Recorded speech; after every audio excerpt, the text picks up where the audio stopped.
আলোচনা শুনুন হাদিসে কুদসি থেকে। জরায়ুতে শুক্র স্থান গ্রহণ করিবার 40 দিন পরে ফেরেশতা শুক্রে প্রবেশ করে এবং বলে, হে আমার প্রভু, আমি কি লিখব, হতভাগা না ভাগ্যবান? তখন যে কোনো একটা কথা আল্লাহ পাক বলে দেন।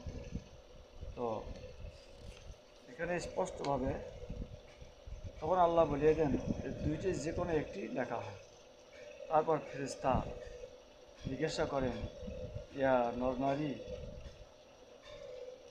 তখন আল্লাহ বলিয়ে দেন আর দুইটি একটি লেখা হয়। তারপর তাহার আমল, তাহার আচরণ, তার ভাগ্য, তার রিজিক, তার মৃত্যু লিখিত হয়। অথবা বইটি গোটাইয়া বন্ধ করা হয়। তারপর উহাতে যা লেখা হইয়া গেছে উহার উপর কিছু বৃদ্ধিও হয় না, কমতেও হয় না। আহমদ হুযায়ফা ইবনে উসাইদ আল গাফারি সূত্রে বর্ণনা হয়েছে। এখানে মানুষের জন্মে কোনো পর্যায়ে ও কোন অবস্থায় তার তকদির চূড়ান্তভাবে নিবদ্ধ হয়, এই হাদিসে তাই বলা হয়েছে।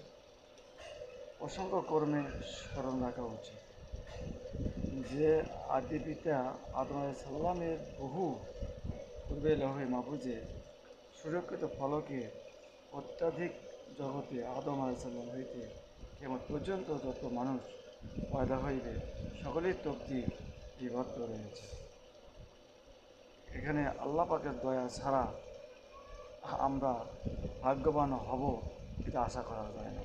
একমাত্র আল্লাহর দয়ায় আমরা ভাগ্যবান হতে পারি। আশা করি বুঝতে পেরেছি।